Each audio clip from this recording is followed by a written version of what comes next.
Hi. Бүгдээ сайн уу? Болсон явдлын тухай өнөөдөр би ярина. За, миний ярих гэж байгаа хэрэг болохоор хоёр хохирогчтой хэрэг байгаа. За, би яриаг үнэлээ уудцсан болохоор жоохон сандарч магадгүй шүү. За, Ребека Зохоо гэж эмэгтэй 1979 оны 5 сарын 15-нд Мьянмар төрсэн байлээ. За, Парламент чин хийлс гэдэг жижигхэн газар төрсэн гэсэн. За, тэгээд 6 хүүхэдтэй ийм христийн шашинтай гэр бүлд төрж мэндэлсэн юм байлээ. Тэгээд эдний гэр бүл болохоор Непалд амьдарч исэн. Тэгээд юунд бас амьдарч исэн. Германд бас амьдарч исэн байлээ. Тэгээд ерөнхийдөө болохоор нөгөө олон газар амьдарч исэн болохоор гадаад хэлний мэдлэг нь бол бас нэлээд өндөр байсан гэж байгаа байхгүй. Жишээлх юм бол нөгөө хинди хэл, непал хэл, англи хэл, за герман хэл гэл өөрийнхөө хэлнээс гадна өчнөө олон гадаад хэлний мэдлэгтэй байсан юм билээ. За тэгээд ерөнхийдөө бол айгүй их нөгөө нэг эрүүл мэндийн тэр чиглэл рүү айгүй сонирхолтой, зөв хооллолт, хоол зүй өндөрлөл болохоор айгүй их сонирхолтой. Тэр талаараа илүү ингэж нөгөө дагнаж сургаалтыг өндөр суудаг байсан гэж байгаа. Тэгээ өөрийнх нь мэрэгжил нь болохоор одоо ингээд нүдний шилний газар очиод ингээд нүд мөдөө үзүүлээд тааруулсан шилэн дээр хийлэгдэж штэ тий. Яг тэр болохоор өөрийнх нь мэрэгжил байсан байгаа байхгүй юу. Тэгээд Германд амьдарч агаад Австрид сүлд коллежид сурсан юм байлээ. Тэгээ Австрид коллежид сурж байхдаа болохоор өөрийнхөө нөхөр Нэл Налипа гэж хүнтэй танилцсан. За тэгээд угаас нөгөө христийн шашинтай гэр бүл гэсэн шүү дээ. Тэгээд танилцаад угаасаа удалгүй ингээд нөгөө шашны талаасаа ч юм уу гэр бүлийн нөгөө нэг хандлага талаасаа ч юм уу тэгээд энэ хоорондоо нэг удалгүй л гэрэлсэн юм байлээ. Тэгтээ ав гэрэлт нь бол овоо удаа үргэлжилсэн. 8 жил үргэлжилсэн.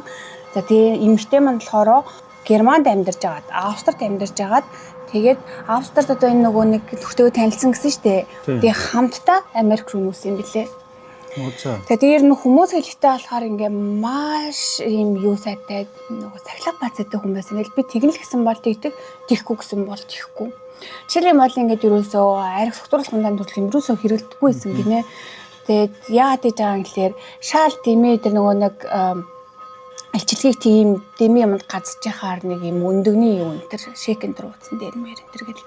Тэгээд ерөнхийдөө бол айгүй сахилга бацаатай тийм эмэгтэй байсан. Тэгээд маш юм нээлттэй айгүй сайхан сэтгэлтэй хүн байсан гэж ярьж байна. За тэрнээс гадна болохоор одоо ингээд зургийн угаасаа та нар харна амар гоё эмэгтэйсэн бол айгүй гоё юм царайлаг өндөр юм бор тэг ингээд таан маань одоо энэ нэг бүр ингээд амар гоё баг ингээд ухнаас зураад өгсөн юм шиг гэрэл сүдэр мүдэр энэ дэр ингээд амар гоё тохирцсон.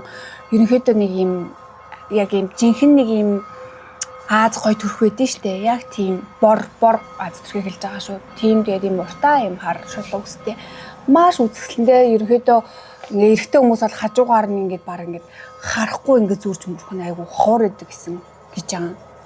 За тэгээд 8 жилийн гэрлэлт нь болохоор 2022 онд гэрлээд 2011 оны 2 сард яг ингээд аль биесээр салсан юм байлээ. За яагаад гэрлэлтээр салах болсон бэ гэсэн чинь одоо энэ 11 он салахаас өмнө нэг 2010 онд тавьсан юм байлээ л дээ. Энэ ямар чанга юмнууд яваад.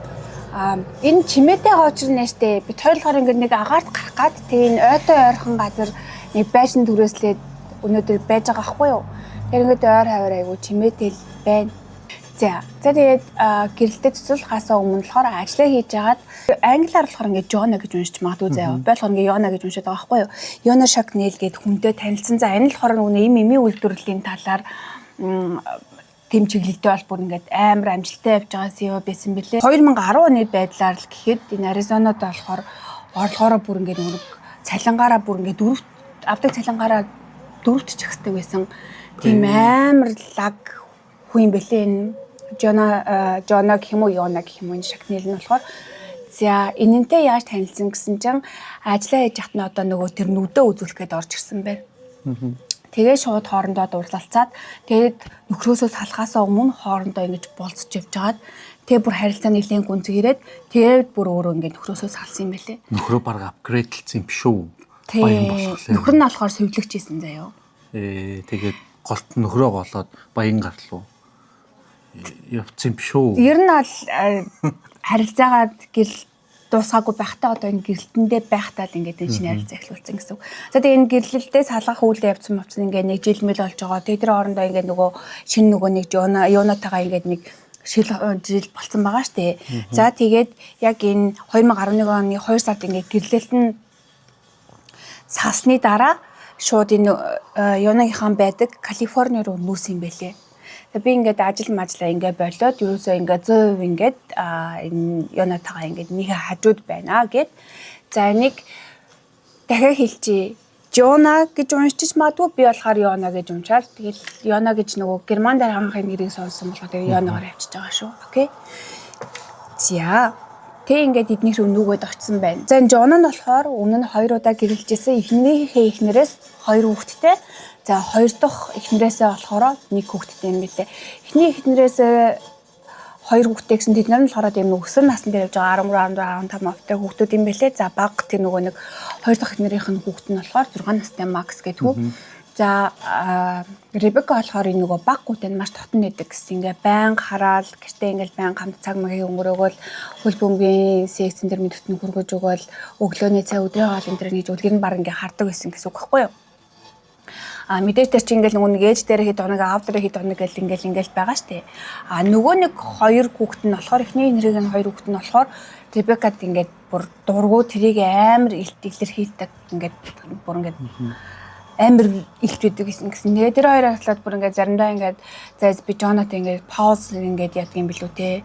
Жохон ингээд завсарлага авдаг ч юм билүү харилцаандаа. Гүйсүүл бүр болдог ч юм билүү өндөр гэж тэгж бодох хүртэл нь айгу хоол хүндий хүт ханддаг гэсэн гинэ. За тэгээд одоо болохоор ингээд айгу муухай үйл явдлууд эхэлж байна заяа. 2011 оны 7 сарын 11-нд нэг амжилттай үйл явдал болсон. Яасан гэсэн чинь энэ өдөр Макс нөгөө 6 настай хүү тэрний 13 настай ихч хоёрыг нь Ребека гэртээ харж исэн баггүй юу. За одоо энэ Жона гэдэг нь болохоор одоо нөгөө амар их хөрөнгөтэй баян гэдэг байгаа шүү дээ. Тэгээд энэ одоо ингээл юм ордон гарш шиг юм амьдарч байгаа байхгүй юу. Тэгээд тэмцэнэ энэ хоёрыг харж ягаад загаас 0 орчоод ирэгээл 0 орох хооронд нь нөгөө Макс гэдэг хүн байшингийнхаа 2 давхар дээр гарч тоглож байгаад тагтнаасаа шууд доошоо унтсан заяа. Тэгээд доошоо унахтаа хамгийн амжигтай нь хамгийн эхлээд толгоогоороо унтсан.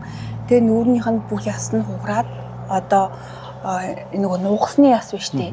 Нугасны яснаас хугараад тэгээд тэр нөгөө нэг амьсгалах боломж энэ төр ерөөсөө байхгүй амьсгалахгүй тэгээд ерөөсөө зүрх мөрх ингээд тохиолохгүй тэгээд ингээд шууд ухаалдаад унтсан байгаа байхгүй. Тэгээд Ребека болохоор шоктсон бүр юу болоод өнгөрөө гэл ингээд гэрээс 0 ороод гараал ирэхээ хооронд юу болчихбоо гэд энэ зөв хүүхд тэрний тэтгэж ингээл харж ингээл тэднийг унцдаг.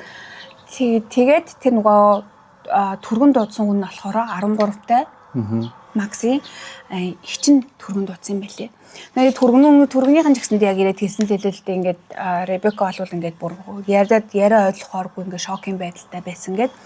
Тэгээд харахгүй ш тийм жоох хүүхд тэгж амар болцсон харна гэхлээр чинь хинч шокнд орох вэ? Тийм.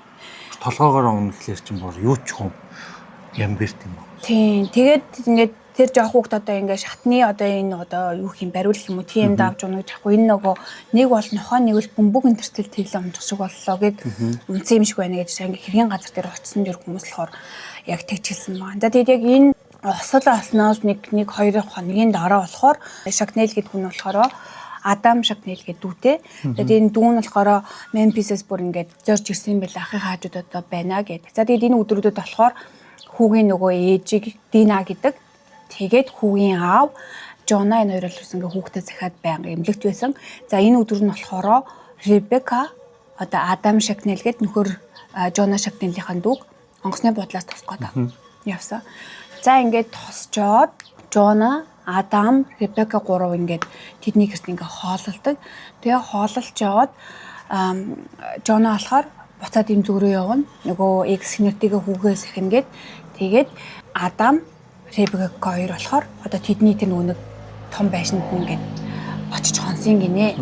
За тэгээд тэр том байшин болохоор одоо ингээд өөрсдийн яг амьдардаг байшин ингээд зочид ирэхээр амьдруулдаг байшин энэ дэр ингээд байгаа тий. Тэр Ребека болохоор яг нөгөөсдийн том байшинд амьдарч тэрнчэнэ хоноод тэгээд тэр Адам гэдэг ах нь болохоор яг урталт нь тэр зочны байшинд хонсон гинэ. За ингээд энэ хоноод маргааш өглөө нь хойдлын дээр одоо төв байшин руугаа харсан чинь шалдан эмэгтэй хүн ингээ 2 давхрын балконоос унжцсан ингээ бичсэн гэж байгаа. Тэгээд сандраад гүйж очиод харсан чинь тэр нь Ребека байсан. Тэгээд ямар байдалтай болцсон бэ гэхлээр ингээд хүзүүгээр нь ингээд ийм футбол шиг юм уяатай заяо.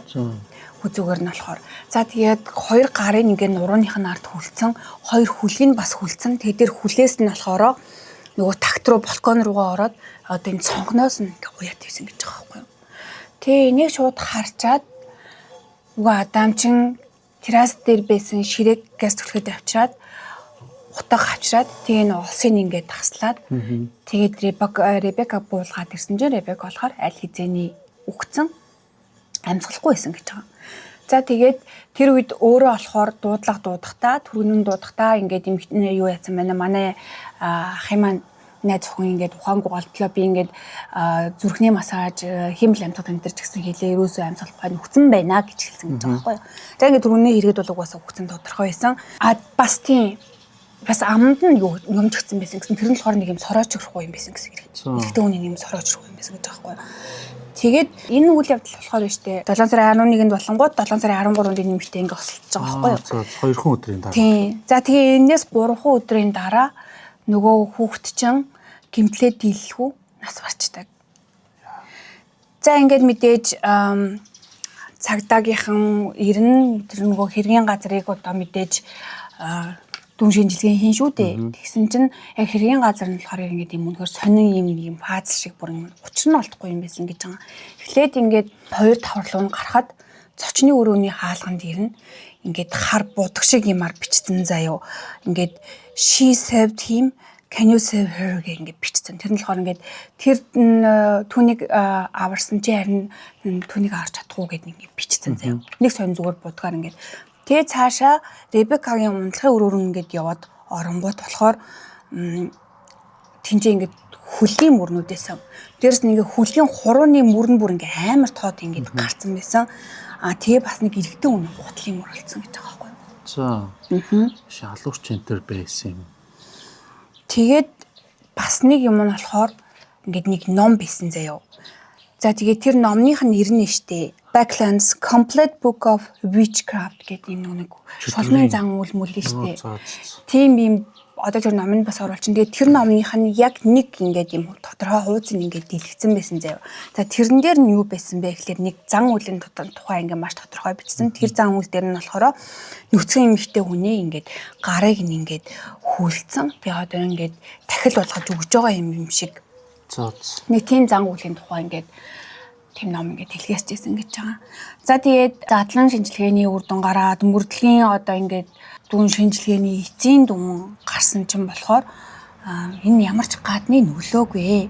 Гадны нөлөөтэй гэх юм юу ч болцсонгүй дээрээс нь гадны өөр хүний ДНХ минь ерөөсө бин дээрээс нь юу ч олцсонгүй гэж үзсэн байна. Тэгээд дахиад ингээд энэ ингээд 7 хоногийн маш шинүүний интенсив ингээд мөрлөг явсны эцэст нь болохоор Ребекаг зүгээр яг өөрөө хувцас тайлж тавьчаад тэгээ өөрийнхөө гар хүлээ уйчаад тэгээ хүзүүнээсээ юм уяад балкон руу ингэж үсэрсэн байна. Тэгээ өөрийгөө хизэж аврах боломжгүй болгож өөрийгөө тэгж амиа орсон. Тэгтээ ардаа тэгээ бууцсан байсан гэж гар хөлөө. Тийм тэрийг нь болохоор ингээд хүмүүс юу яриад ямар байж болтонгүй юмраад байгасан чинь бүр нэг ингээд эмэгтэй цагдаагийн ажилчнаар одоо яг энэнийг болохоор ингээд ингэсэн байхаа гэсэн одоо нэг тийм бичлэг байдаг штэ. Тийм бичлэг хийж ингэж үзүүлсэн гэж байгаа. Тэгээ тэрэн дээр нь болохоор яг ингэж хувцас тайлаад өөрийнхөө гар хүлэмтрээ уйчаад тэгээ уйцсан гараараа ингэж баг хүзэн мүзүүгээ уяа. Тэгээ ингэ хүсрээд өгсөн гэдэг нэг тийм. Тэгээ тэр үедээ болохоор ингэж гэрийнхний тэгжсэн олонний тэгжсэн ямар ч боломжгүй хүн өөрийгөө тэгж ална гэж юу ахав. Тэгээд тэрнээс гадна болохоор цагдаагийнхан бас нэг баримтыг дурдсан байлээ. Хэргийн газрын үзлэгээс Ребекагийн утсан болдоо тэгээ утсан дээрээс нь болохоор нэг voice mail олсон гинэ. Тэр нь болохоор 7 сарын 13-нд одоо энэ Ребека яг үхээс хэдхэн цагийн өмнө нөхрөөс нь ирсэн нөхөр гэж одоо найз залуу хасан нөгөө Жона хаас нь ирсэн. За ер нь бол хүн одоо ингээд тодорхой шүгд дэмжнээр хэлсэн. Ер нь бол ингээд энэ юугаа гэмтлээ даахгүй шүү гэж чинь. Ер нь бол өмнө маргаашгүй боллоо гэсэн тийм voice тийм юу болсон юм бэлээ. Мессежийг явуулсан. Тэгээ тэрийг сонсчоо хэдэн цагийн дараа амиа оролцсон гэдэг цагдаагийнхан болохоор тэгээ ямар нэг чөтгөрийн аргаар одоо тэр хүүг аврах гэж оролцсон юм байна. Тийм тэгсэн гэж яг ингээд цагдаагийнхан болохоор хэлдэггүй байхгүй. Тэгэл энэ ч одоо ингээд ямар олон хүмүүс ингээд өөртөөгөө бодлоор ингэсэн тэгсэн гэж байгаа штэ.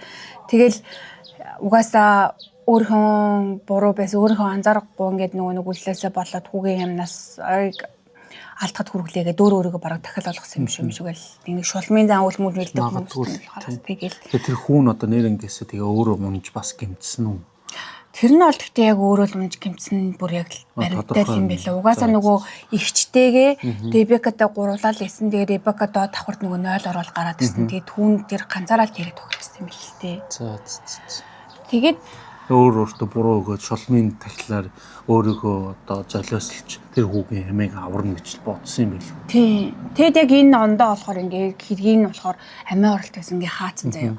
Тэгээ Ребекагийн ээж нь болохоор ингээ пари гэдэг хүн. За бид нар бол ингээд юм христүүдээ бид нар Азууд чинь хүнээс ингэж нөгөө нэг ичиж имээхээ мэднэ. Амиа хорлох нь байтугай л амиа хорлохдоо өөрийгөө нүцгэлж чадлж байгаа амиа хорлно гэсэн тийм байхгүй. Бид нар чинь нөгөө ёс зүйн тэр юм чанга гэд тэгээд энэ бол яалтчгүй аллах байсан гэд ээж нь бол тэгсэн юм лээ. Тэгээ бид нарт болохоор одоо ингээд ийм нэмэлт юм мөрлөг энэ төр юм төлөх ингээд мөнгө энэ төр төлөх боломж байхгүй. Охин маань л аим сэрүүн багтаа бол бид нарт бол ингээд миний төлөх зөндөө явуулдаг тусалдаг байсан. Бид нар бол зүгээр ингээд жирийн л нэг ийм гэр бүл энэ төргээд удаагүй бас олон нийтийн дэмжлэг тусламжаар дээрээс нь одоо нэг нөө туслах өмгөөлөгч энэ гарч ирсэн байна. Тэгээ 2013 оны 7 сарын 13-нд болохоор одоо эдний гэр бүлийн өмгөөлөгч нь хэрэг үүсгээд 3 хүнийг буруутай гэж үзсэн заяа. За. Ребекагийн хааллаад. За нэг нь болохоор Дина, нөгөө хүүгийн ээж. За нөгөөх нь болохоор Динагийн ихэр хчин гинэ. Тэр Дина ихэр байсан юм байна. Нина. За нөгөөх нь болохоор Адам гэдэг нөгөө ах нь. Ах нь ч юм уу дүүн ч юм уу заяа. Brother. Тэгээд аль нэрийг буруутай гэж болохоор үтсэн юм билээ. За тэрнээс гадна болохоор нөгөө нэг гэрч олцсон. Гэрч олсон гэрч нь болохоор ингээд тэр алга гэж одоо энэ нөгөө нэг амиа алддаг өдөр нь Ребекагийн амиа алддаг өдөр нь байшин гасны амар ойрхон нэг эмэгтэйг харсан. Тэр эмэгтэй бол энэ Динатай маш адилхан байсан гэж хэлсэн юм байлээ. За тэгээд дахиад нэг хөрш болохоро яг тэр хэрэг үе болсон өдөр болохоро энэ үйл болсон өдөр эмэгтэй хүн ингээ амиа авраарыг ойрлоод байгаа дууг би сонссон. Тэгсэг энэ дуу гарч байгаа болцсон гэж. Одоо ингэ тийм хоёр гिच гарч ирсэн байлээ. За тэгээд одоо хиний дүү байгаа штэ.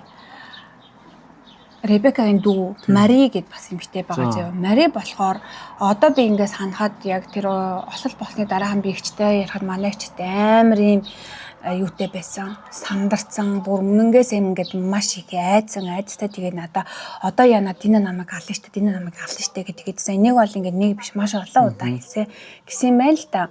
За тэгсэн чинь нөгөө Жон бас цагдаад мэдүүлэг өгтөө. За ер нь бол Дина Ребека жоохон дургүй байсан. Тэр хүүхдийн энэ чамаас олж одоо өгсөн. Тийм юм бол байгаа гэдгийгсэн байна. Тэгсэн чинь нөгөө Дина ингэж хүнийг дураараа гүтгэж болохгүй. Надад одоо баримт нь байгаа. Баримттайгаа би одоо ингэж хэлж чаднаа. Би болвол яг энэ хэрэг гарах цагт тэр шүнжэнгөө ингээд энэ юунд байсан, эмнэлэгт байсан. За манай ихч Нина бас надтай ингээд эмнэлэгт байсан. Энэ бол ингээд тэр эмнэлгийн одоо видео бичлэг энэ төр байж байгаа. Тэрийг харгээд тэгэхээр тэр нь бол ингээд батлагдсан. Тэр хоёр хоёулаа эмнэлэгт байсан нь. За тэгээд энэ хоёрыг болохоор ингээд ямар ч буруугүй гэд ингээд хэрэгээс ингээд хасчихж байгаа байхгүй юу. За тэгэн гууд нөгөө хуршүүдийн өгсөн мэдүүлэг чинь ямар ч баталгаагүй, ямар ч юм нотлох боломжгүй болоод ирчихэж байгаа юм. За тэгээд 100% баталж чадахгүй. Тийм. Одоо тэгэн гууд ингээд ганц буруутай хүн Адам болоо үлдчихэж байгаа шүү дээ. Тэгээ Адам ч болохоор би тэр шүүнэн болохоор зочны байшингаас ерөөсөө гараагүй. Би юу ч мэдэхгүй гэд. Тэгээ дээрэс нь нөгөө задлан шинжилгээгээр бинээс нь ямар ч гадны нөгөөний ДНХ энэ төр олдоогүй штэ. Тийм байхад ч юм болохоор Адам ч дуудлага өгөхдөө би зүрхний массаж хийсэн. Хэмэл амьсгаа хэлэмэлийг гэд хэлсэн байх чинь Адамын ингээ ямар ч улмөр Ребекагийн биенээс олдоогүй гэж байгаа байхгүй юу? Олдмоор юм тэгээд барьж авах утгаар тэр олсон ярьж би барьж аваад тэгсэн ингээ тийм тэгж чинь тэр өрөөсөө гарч ирээгүй. Тэгээд Ребекагийн гэр бүлийнхэн болохоор юу гэж үзчихсэн бэ гэхлээр энэ Адам ахийнхаа найз эмэгтэйг сонирхсон. Тэр ч байтгаа бэлгийн хүчирхийлэл үлдээд алчаад тийм ингээд тусал юм шиг ингэж харагдуулах гэж оролцсон гэдэг. Тэг ямар ч тийм биеинд нь бол гэмтэж барьсан юм байхгүйсэн гэдэг. Тийм. Тэр нь сонирн байгаа юм да. Ямар нэг тийм юм болох юм бол бэртэж барьсан бүх юм нотлохоо нь бол наалт биш. Юу ч байхгүй тэгэхээр сонирн баг.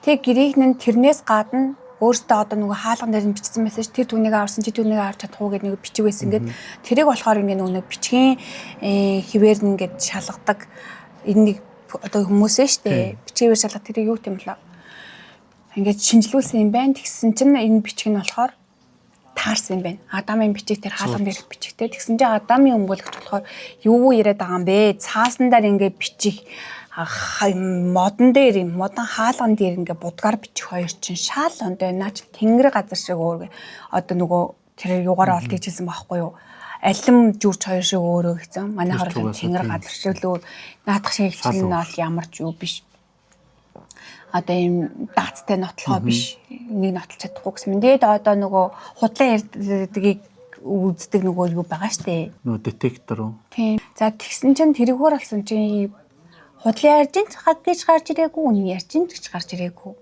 За. Тэгж гарч ирсэн гинэ. За ингээд 2018 оны 4 сард болохоро иргэний шүүхийн шийдвэр гараад Адамыг буруутай гэж үзээд тэгээд 5.2 сая доллар Ребекагийн гэр бүлд өгсөн юм байна. За тэгтээ энэ дээр болохоор штэ нөгөө иргэний шүүх, эрүүгийн шүүх гэж Монгол хэд тэрэн шиг юм яаж нөгөө нэг тэдэн жилийн яал гэсэн юм ингээд юусоо байхгүй байгаа байхгүй юу? Ер нь бол нөгөө хохирогчийн нөгөө гэмт хэрэг шүүх тэр чинь нөгөө нэг ямар нэг хорих одоо ямар нэг уунал ингээ алга энэ төр чинь болохоор ирүү байхгүй юу? Тэгсэн чинь ингээ иргэний шүүхөөр шийдэгдсэн гэдэг байгаа байхгүй юу? Уу яг дараа нөгөө нэг гэр бүл нь иргэний шүүхээр очиж одоо хохирсон бид нар энэ төр гэдэг мөнгө төр нэгсэн хохирлт бардуулах чинь дандаа нөгөө иргэний шүүхээр эрүүгийн шүүхээр нь болохоор нөгөө шоронд суух тэр ял хүлээлт авах тэр чинь болохоор бас өөр. За тэгээд ер нь бол за Адамыг ингээд буруутайгээд иргэний шүүхээс чи 5.2 сая доллар өгсөн юм байна. Ингэж байтал 2020 онд Адам дав залцсан юм байна. За тэгээд энэ 2020 онд дав залцсан өмгөөлөгч нь болохоор одоо нөгөө шүүхийн задлан шинжилгээг дахиад хийгээч гэдэг хүсэлт гаргаад тэгээд дахиад хийгдсэн юм байна. Гэтэ штэ дахиад хийгдэхдээ яг тэр үед 2011 онд хийгдсэн яг тэр нөгөө нэг бүрэлдэхүүнээрээ өгсөн гинэ. Нөгөө нэг ахалж байгаа тэр задлан шинжилгээ ахалж байгаа оролцож байгаа нь бүгдөө яг ингээд тэгээд тэгсэн чинь угаасаа ингээд шийдвэр нь гараад 2023 оны 9 сард шийдвэр нь гарсан гэж байгаа байхгүй. Тэгээ одоо нөгөө ахалж исэн Стефан Кофман гэдэг хүн болохоор манайх ерөөсөө манай энэ нөгөө нэг институтийн гаргасан шийдвэр бол яг өмнөхтэйгоо яг адилхан гарнаа яг өмнөх шийдвэрээрээ үлдэж байна гэж тэгж хэлсэн юм лээ. Тэгээд ямар ч бид нар ийм буруу юмээс өөр юм олж мэдлээ гэдэг гэсэн юм байхгүй шүү дээ. Ямар ч мангар хүн ийм амир хэрэгтэй бид нар өстой тийм алдаа хийсэн байна гэдэг байгаа. Тэгэд нөгөө Мари гэдэгчтэй гэсэн ихтэй дүүтэй гэсэн шүү дээ. Мари гэдэг дүү нь болохоор ингээд одоо би өөрийнхөө чадхаар дуулаа өргөж шударгасны төлөө дуулаа өргөж хийж байгаа хэрэг заавал ингээд үнэн мөнийг олноо л гэж яваад идэм байх. Тэгээд нэг ном бичсэн. Тэгээд тэр нь болохоор нөгөө нэг unrevealing notes гэдэг. Тэгээд тэр нь болохоор одоо нөгөө нэг юу хий занглаг тайлах нь гэсэн ч юм уу нэг тийм тэгж асуусан юм уу да. Нэг тийм ном бичсэн мэлээ. Тэгээд номдоо болохоор ихчийн тухай яг л одоо ингээд тэр чин зүгээр нь ингээд та нарын бодлоор зүгээр ингээд нэг Ребекагийн хэрэглэл гэж боддог чинь хүний ихч байсан, хүний дүү байсан, хүний охин байсан, хүний нагц ихч байсан, хүний найз зүсгүй байсан гэж нэг баахан тийм тухай нөгөө нэг намтар энэ төрний яриад тэгэл бичээл. Тэгээд хамгийн гол нь тэр нөгөө нэг дүүн бас хор тавдартай юм бэлээ. Хор тавдартай болсон бэлээ. Би одоо энийг яг хэр удаан цааш нь хийж чадгаа бол мэдэхгүй байна. Гэтэ ингээд чадхаараа ингээд өхөн хөхтлээ энэ хор тавдар намайг ингээд хизээ нэгэн цагт ингээд идэж дуусаа хүртэл ингээд цаашаа тэмцнэ л гэсэн юм бэл. Тэгээ одоо бас нэг шинэ юм гэсэн чинь 2024 онд одоо энэ шүүгийнхэн энэ задлан шинжилгээ энэ төр шүүгийнхэн гэж одоо өмгөөлөгч нар тэгээ бас энэ өөр нэг зөвхөн шүүхийн биш те задлан шинжилгээний хийдэг юу энэ төр нэгтэлдэг хүмүүс болохоор дахиад ингээ шин нэг юмнуудыг гаргаж ирээд тэгээ дахиад ингэрийг баг ингээл нэг гэх таам шиг үлээ. Тэгээд тэр нь болохоор үнэхээр амар их ажил болно, нөхсөр юм болно гэдгээд баг одоо дахиад нэгчиж магадгүй эсвэл ингэж байгаа намчиж магадгүй гэдэг хэлээ. Тэгээд тиймэрхүү юм болоод яг нарийн тодорхой юм гарч ирэх юм бол нь бас сонсож байгаад хэлж өгнө. За тэг нэг ийм л хэрэг болсон байна да. Тэгээд нөгөөх Адам нөгөө давж заалцсан тэр нь ямар нэгэн болсон юм. Үгүй тэгээ тэр давж заалцсан нөгөө нэг харин яахгүй. За. Одоо нөгөө тэр дахиад шинжилгээгээ хийгээд өгөөч гэсэн чинь шинжилгээний дүүний ижилхэн гарсан. Тэгээд яг Адамынх нь өмгөөлөгч нь болохоор бас айгүй амар өгөл хэлсэн л байлээ л дээ. Ер нь бол эдний гэр бүл ингээд охиноо алдсныг ойлгож чинь. Тэгээд ингээд буруутангаа холмоор байгаа ч гэсэндээ ойлгож чинь. Гэхдээ та нар буруутангаа олох гэж чинь гэд буруугүй хүнийг хүчээр буруутгаад дахиад нэг хүнийг амьдралаар нь ингээд хохироогоод яг ингэх бол хэрэг байгаа мó. Тэр ч тийм шүү. Хэрвээ ямар ч буруугүй болвол тэр хүний амьдрал бас сүрж. Тийм заавал нэг хүнд та нар зүгээр буруу өгөх гээд байна. Гэтэ яг зөв хүндээ буруугаа өгөх ёстой байсан юм шүү. Гэл тэгэхээр наа хэрэг чинь баг бол cold case гэж явах юм шүү. 100% баталгаатай алуулсан ямар нэг юм гэж байхгүй. Тэр нь бол cold case гэл. За тэгээд юу вэ? Уусаа мэдж байгаа те би ярилгүй нэлийн уудсан. Тэрнээс гадна яг намайг асуусан ганц хоёр хүмүүс байсан. Сайн уу? Баярлалаа. Бас намайг дурсан сансан. Цэцүүнийгийн төрсөн өдөр шүү. Төрсөн өдрөөр одоо та нарт зориулж одоо ингээд ийм байшин түрээсэлсэн амрах гэж ирчээ та нарт зориулж ингээд ийм видео хийж байгаа шүү. Цэцүүнэтэй төрсөн өдрийн баярын мэнд хүргэж ин комментэд бичээрэй. За тэр нь яг муухай үг юу хэлэх гэж байгаа бол тэрийг үгээ татчаарэ. Би угаасаа хэлсэн те. Яриаггүй амар удацсан байна. Хагас жил мөлөө болсон те. Тийм баг шүү. Сүүлийн хэдэн видео чинь би ганцаараа л хийгээд. Тийм хагас жил мөлөө болсон. За тэгэхээр тэгээд тоглон сууж таалан сойрхсонд баярлалаа. Одоо тэгээд гэхдээ дахиад нэг хит ингээд сонсоод ингээд ярьчаар буцаад үг мүг ингээд ороод ирчдэг аахгүй юу. Нэр чинь ингээд ерөөсө монголоор өдөр тутамдаа хэрэгэлдэггүй болохоор гараад явчдгийг надаас юм одчдгийг. За тэгээд энэ удаагийн видеог үзсэнд баярлалаа. Цэцүүнэдээ бас төрсөн өдрийн мэнд хүргэе. Бас ийм гоё хэрэг ярьж өгсөнд баярлалаа. Одоо ийм гоё гэлээгээл ороод иш. Энэ нөгөө нэг айгүй их ютуберчууд айгүй тийм видеого катлж янзлдаг хүмүүстэй болоод байна. Хоёулаа нэг тийм хүнтэй болол яасан. Хоёулаа нэлээд дагас магастай болж иж л болохгүй бол тэгэж катлах чинь бас амар удаан болохоор видео хийх нь бүр их амар удаад. Ямар тийм ямар нэг хүн байвал чадах хүмүүс байвал холбогдоо. Харин тэрийг гэрээ өөрөө хийдэг байхгүй тийм ч өөр бас нөгөө нэг зураг видео энэ төр авдаг болохоор яг тэр нөгөө нэг мөнгөний аваад хийж байгаа ажлаа болохоор мэдээж төрүүлж хийн. Тэгээд өөртөө хаймыг ингээд хойлолж идэх байхгүй. Тэгээд би ч гэсэндээ тэгээд ярих гэж тэгсээр байт. Одоо хобби юм да. За тэгээд удахгүй уулзахын ирүүл тавья. Баярлалаа. Дараагийн видео хүртэл тэгээд түр бай. Баярлалаа.